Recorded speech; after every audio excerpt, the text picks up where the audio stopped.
여러분 반갑습니다. 슈퍼리치입니다. 오늘 양시장 상승적인 부분이 나오고 있는데 오늘 오후에 러시아 우크라이나 협상 기대감이 좀 작용을 하고 있다라고 보시면 될 것 같고, 미선물 조정이 진행되는 상황이기는 하지만 우리나라 시장이 굉장히 잘 버텨주고 있다라고 보면은 종목들의 방어력 자체가 굉장히 좋아졌다라고 생각을 하시되, 결국에는 여러분들이 가격적인 메리트, 종목들이 너무나도 싸졌기 때문에 이제 밑으로 더 이상 빠질 것도 없다, 이렇게 생각을 하시면 될 것 같아요. 그래서 오히려 지금 같은 시장에서 조정이 나오고 시장이 빠진다라고 하면은 여러분들은 정말로 저점 매수의 기회로 딱 생각을 하셔야 된다라고 말씀을 드리고 싶고, 여간에서는 잘 버텨주고 있는 모습 자체가 나오고 있기 때문에 이대로 좀 시장이 잘 흘러가기를 좀 기대를 해볼 필요도 있다라고 말씀을 드리고 싶습니다. 자, 그리고 두산중공업 HMM에 대해서 분석을 해드릴 건데, 금요일날 기사적인 부분을 보신 분들은 아실 거예요. 탈원전 정책을 좀 뒤집는 기사적인 부분이 나왔기 때문에 결국에는 오늘 원전 쪽에서 상승적인 부분이 나왔는데, 그거에 대해서 제 의견이랑 좀 분석적인 부분을 설명을 해 드릴 테니까 구독이랑 좋아요 눌러주시고 영상 끝까지 확인을 해 주시기 바랍니다. 자, 지금까지 시장 자체를 놓고 보면은 코스피도 상승적인 부분이 나오고 있고 코스닥도 상승적인 부분이 나오고 있기 때문에 어느 정도 전쟁의 리스크적인 부분, 이제 더 이상 나올 게 더 있나 싶을 정도로 좀 정점은 지나갔다라고 생각을 하시면 될 것 같습니다. 그래서 양국의 이제 회담 같은 경우에도 개최 합의랑 불발을 몇 차례 반복을 하기는 했지만, 오늘 28일에 벨라루스에서 개최하기로 다시 합의를 한 부분이 있고, 미국이랑 유럽 같은 경우에도 서방 국가들은 스위프트에서 러시아를 제외하는 추가 제재를 발표를 했고, 러시아 스위프트 제재 같은 경우에도 원유, 원자재 수입이라든지 TV 자동차 이런 공산품 수출에 타격이 어느 정도 예상이 되는 부분이 있기 때문에 글로벌 경기 둔화 우려를 높이는 투자 심리 위축도 이것도 요인 중에 하나다라고 생각을 하시면 될 것 같아요. 그래서 러시아 스위프트 제재 시작 같은 경우에도 장기전으로 가면은 러시아가 굉장히 불리할 수밖에 없다. 왜? 루블화의 위기가 분명히 있을 수밖에 없다라고 보시면 될 것 같고, 우리나라 시장 같은 경우에도 지금 봤을 때 금요일 상승적으로 마감이 된 상황이고, 주말 동안에 예정이 되었던 이제 협상회담이 미루어진 점을 딱 놓고 봤을 때 우리나라 시장이 굉장히 변동성도 추가적으로 나올 수 있다라고 생각을 하시면 될 것 같아요. 근데 주말 동안에 미국, 유럽 증시가 강하게 반등을 했고 러시아, 우크라이나가 협상을 개최하기로 한 점은 너무나도 긍정적이지만, 또 이걸 취소를 하고 뒤집어 엎어버리면은 또 시장에서는 출렁임 자체가 나올 수 있다라고 생각을 하시면 될 것 같아요. 자, 그래서 시장이 출렁임이 나온다라고 하면은 결국에는 출렁임이 위로 출렁이진 않을 거고 밑으로 출렁출렁 거릴 부분은 분명히 있는데, 지금 지수 대비했을 때도 지수가 오전에 좀 힘이 없을 때도 종목들이 굉장히 잘 버티는 모습도 나왔고, 그 다음에 미국 선물도 아쉬운 흐름은 분명히 나왔지만 지수 대비했을 때 종목들이 너무나도 잘 버티고 있는 모습 자체가 나왔기 때문에 그만큼 가격적인 메리트가 있다, 가격적으로 너무나도 싸졌기 때문에 그 밑으로 더 빠지지는 않겠구나라고 생각을 하시면은, 여러분들이 시장 조정이 나왔을 때는 항상 좋은 종목에 대해서는 저점 매수의 기회, 그리고 평단 관리의 기회다라고 생각을 하시면 될 것 같습니다. 자, 일단은 금요일 장 마치고 문재인 대통령이 원전 정상화 발언을 한 부분이 있어요. 그래서 금요일 시간 외에 보셨던 분들은 아시겠지만 원전 관련주들이 굉장히 큰 상승적인 폭이 나왔다라고 생각을 하시면 될 것 같고, 저희 VIP방 같은 경우에도 당연히 원전 관련해서 오늘 단타로 진행을 한 부분은 있다라고 말씀을 드리고 싶고, 어떤 종목에 대해서 제가 추천을 드렸냐라고 하면은 일진파워, 우진, 한신기계 이런 것들에 대해서 그냥 우리는 시초가에 자신이 있으니까 들어가서 수익적인 부분 안정적으로 빨리빨리 먹고 나오자라고 말씀을 드렸던 부분이 있어요. 왜? 제가 주말 2월 27일 어제죠. 어제 영상에서도 내일 단타 종목이랑 시간에 보고 다음날 단타 종목 선정하는 방법에 대해서 좀 올려드린 부분이 있기 때문에 우리는 계획대로 차곡차곡 잘 진행이 되고 있다라고 생각을 해보시면은 일진 파워, 우진, 한신기계들을 딱 요렇게 놓고 봤을 때 여러분들도 보시면 아시겠지만 오늘 일진파워 시초가가 19,400원에 형성이 됐던 부분, 그럼 결국에는 지금 얼마예요? 29,000원. 그 다음에 우진 같은 경우에도 지금 보시면은 시초가가 9,320원에 시작이 된 부분, 근데 지금 얼마예요? 만원, 9,990원 이렇게 형성이 돼 있는 부분. 한신기계도 여러분들 보시면 아시겠지만 4,485원 여기서 시가가 형성이 되고 지금 보면은 4,760원 이런 식으로 형성이 되기 때문에 우리는 좋은 종목에 대해서 시초가 잡는 방법을 다 알아요. 어떤 종목으로 시초가를 잡아내야 되고, 왜, 무슨 기준으로, 무슨 근거로, 그런 것들에 대해서 다 인지를 하고 있다라고 생각을 하시면 될 것 같아요. 그래서 좋은 종목들에 대해서 여러분들 보시면 아시겠지만 우진도 결국에는 제가 드렸던 종목 뭐 8%대 수익 인증이 나올 수밖에 없다. 지금 보면은 여기서도 우진, 일진파워, 한신기계 드렸잖아요. 우진도 이렇게 수익적인 부분, 지금 일진파워 뭐 7%대 수익적인 부분, 뭐 신풍제약 16%대 수익적인 부분이 나왔는데, 신풍제약도 제가 VIP 방에다가는 추천을 드렸던 부분이 있어요. 신풍제약을 여기서 이렇게 보면은 우리는 바로 시초가에 들어갔어요. 자, 신풍제약 여기 보이죠? 신풍제약 시초가 이렇게 들어간 부분이 있는데, 결국에는 우리는 이거를 왜 봐야 되고 왜 잡아내야 되는지에 대해서 분명하게 인지를 하고 알아요. 시가 자체가 오늘 36,600원에 시작을 해서 지금 35,800원까지도 상승적인 부분이 나왔기 때문에 이렇게 수익적인 부분, 단타로 수익적인 부분이 빠르게 났다라고 생각을 하시면 될 것 같습니다. 그래서 여러분들이 혼자서, 우리가 지금 시장에서는 모아갈 종목에 대해서는 정말로 엉덩이 무겁게 딱 붙여가지고 모아가고, 빨리빨리 먹을 수 있는 종목들에 대해서는 여러분들이 빨리빨리 선택을 하셔서 들어가는 게 굉장히 중요하다라고 말씀을 드리고 싶어요. 여기서 보면은 그리고 신풍제약 같은 경우에도 뭐 8%대 수익 인증이 나올 수 있는 거고, 여기서 보면은 뭐 일진파워, 우진 다 수익 인증 여러분들도 다 하실 수 있는 거예요. 우진 뭐 여기 6%, 지금 일진파워 뭐 4% 수익 인증이 단타로 너무나도 빨리빨리 나올 수밖에 없는 거는, 결국에는 이거를 왜 우리가 사야 되고 어떤 기준 때문에 잡아야 되는지를 여러분들이 잘 느끼고 보시면은 당연히 뭐 좋을 수밖에 없다라고 생각을 하시면 될 것 같습니다. 그래서 지금 주린이 추가 모집 이벤트 진행을 하고 있기 때문에, 초보자분들 같은 경우에는 나는 시장도 모르겠고 단타도 하고 싶고 모아가고 싶은 것도 분명히 있는데, 모아갈 거는 모아가고 단타를 하고 싶은 것도 있는데 좀 이거를 같이 진행을 할 수는 없을까? 어떤 기준으로 어떤 식으로 봐야 되지? 이런 것들에 대해서 모르고 계신 분들이 나도 많아요. 그래서 010-8619-999 하나 이쪽 번호로 성함 쓰셔서 문자 보내주시면 되실 것 같고, 저는 항상 증명을 해드려요. 시초가로 왜 우리가 무엇을 봐야 되고 어떤 것들을 좀 보고 수익적인 부분을 챙겨야 되는지. 지금 보면은 뭐 우리가 기존부터 뭐 알루코 같은 경우에도 시초가에 들어가서 수익적인 부분, 그 다음에 여기서 보시면은 자, 흥구석유 같은 경우에도 9,600원 이하에 우리가 매수를 했던 부분, 다 여러분들도 하실 수 있는 것들에 대해서 우리가 수익적인 부분을 만들어 나가고 있다라고 생각을 하시면 될 것 같습니다. 자, 그래서 뭐 신풍제약 수익 나신 분들 다시 한번 축하의 말씀을 드리고 싶고, 저 VIP 방에 계신 분들도 분명히 제 영상을 보실 거예요. 그래서 좀 공개적으로 말씀을 드리면은, 수익 나신 분들 다시 한번 축하의 말씀을 드리고 싶고, 제가 왜 추천을 드렸는지에 대해서 분명하게 이해를 하고 보셔야 된다라고 말씀을 드리고 싶습니다. 자, 그래서 어찌됐든지 간에 원전은 뒤에서 좀 더 자세한 얘기를 할 건데, 5년간 뭐 산이며 들이며 태양광으로 오염을 시키고 폐쇄를 하겠다라고 하고, 임기가 끝날 때 다시 정상화라고 하니까 당연히 이게 좀 아이러니할 수밖에 없어요. 그동안 임기 동안에는 뭐 원전 뭐 안 하겠다, 죽어도 안 하겠다, 이거 안 된다라고 했다가 갑자기 임기 끝날 때가 되니까 다시 정상화?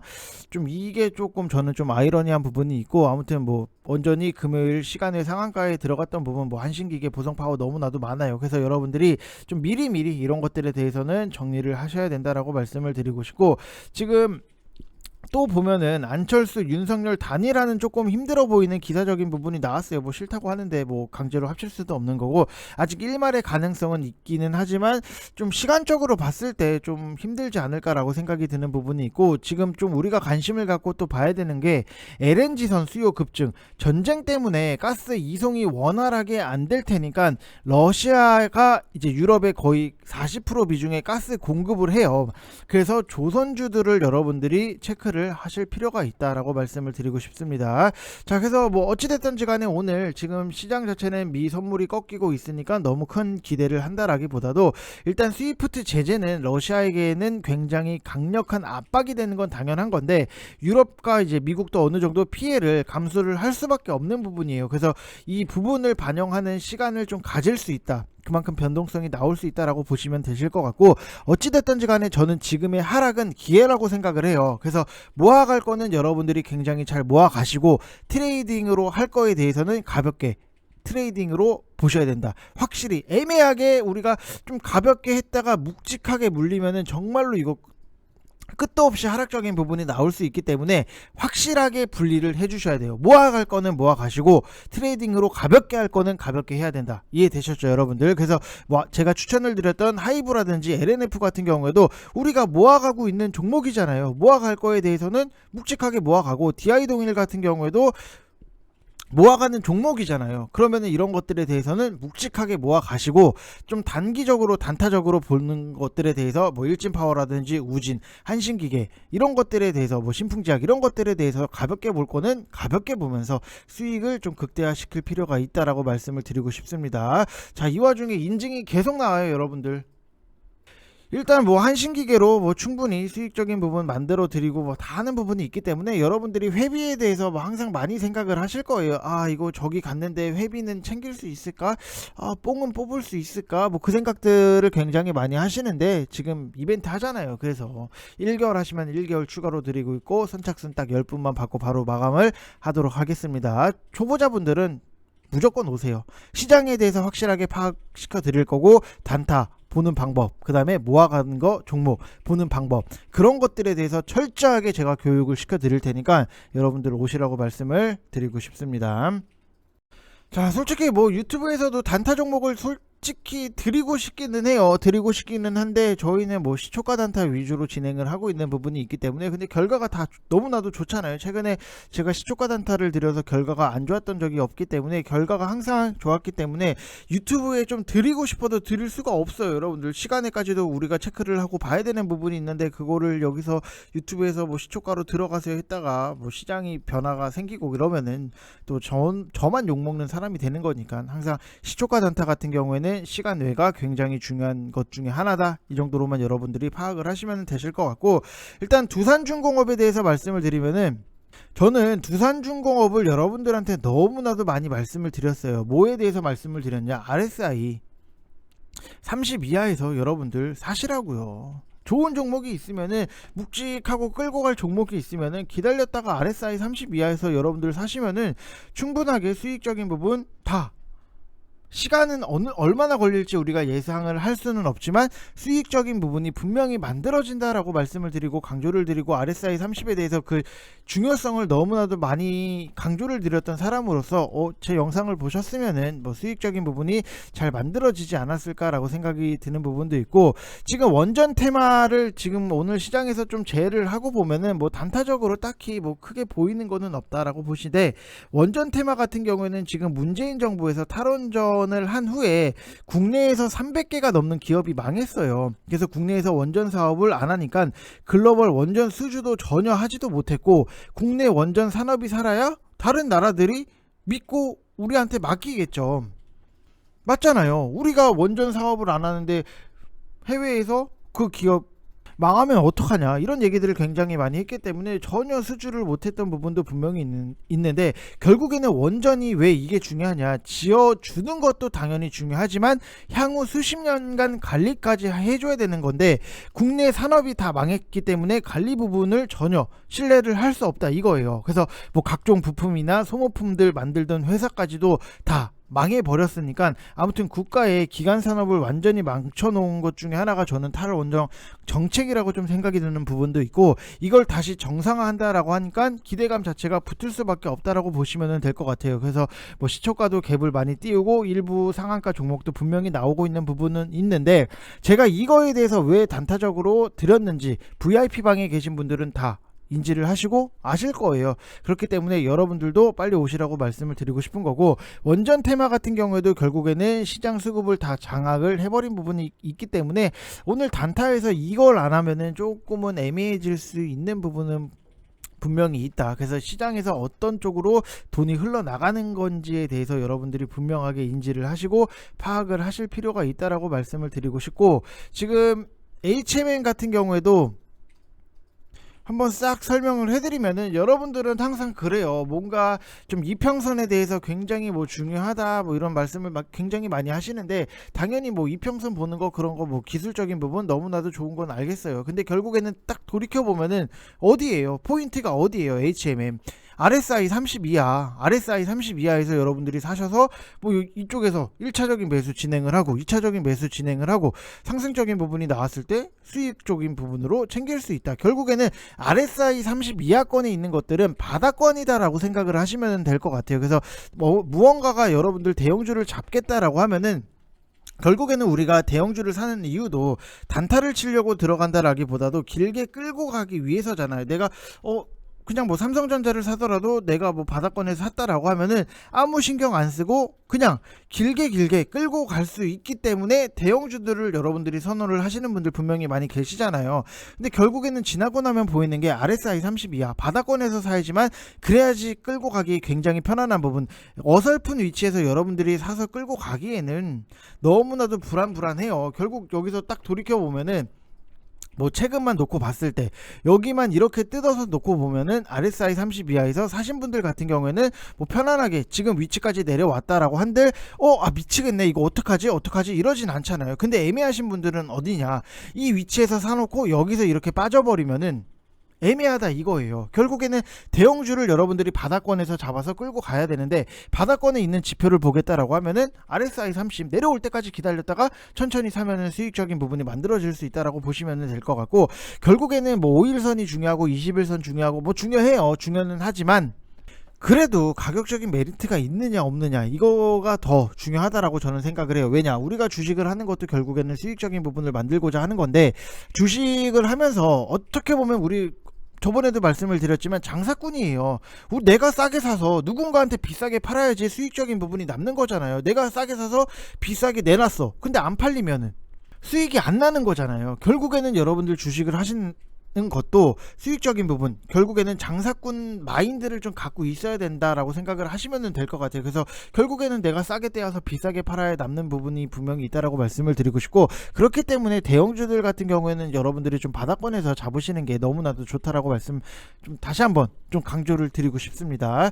자, 그리고 해운업 같은 경우에는 어찌됐든지 간에 뭐 최근에 실적적인 부분도 너무나도 잘 나오기는 하지만 선사 간의 서비스 차별성이 낮기 때문에 원가 절감을 통해서 경쟁력 확보가 굉장히 중요한 사업 중에 하나예요. 그래서 규모의 경제 논리가 절대적인 구조가 될 수밖에 없는 거고, 과거에 글로벌 해운사들이 규모 경제를 앞세운 치킨 게임을 벌였기 때문에 저가 운임을 견디다 못해 대다수의 해운사들이 파산을 한 부분은 있다. 그래서 한진해운 같은 경우에도 이런 흐름적인 부분을 이겨내지 못하고 좀 부도를 맞았던 부분이 있고, 이후에 글로벌 해운업계는 소수의 거대 해운사들이 시장을 지배하는 과점 형태로 좀 나타났다라고 보면은, 해운업계에서도 생존하기 위해서는 규모의 경제가 반드시 뒷받침이 돼야 되는 것도 맞고, 선제 투자를 통해서 선봉략 점유율 확대가 반드시 필요하다라고 말씀을 드리고 싶어요. 근데 HMN 같은 경우에도 아시아에서 미주 서안으로 향해 하는 항로의 점유율 자체를 딱 놓고 봤을 때 19년도에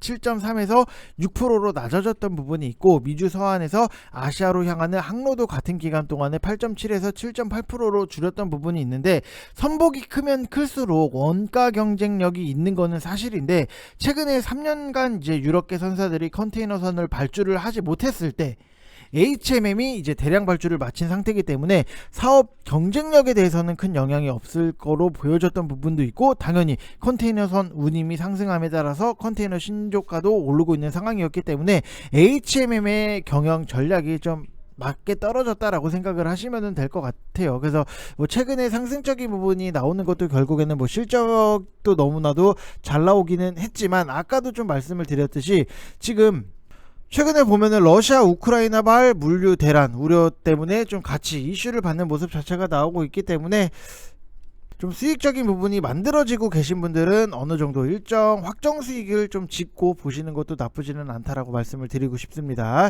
자, 이번 영상 여기서 마치겠습니다. 감사합니다.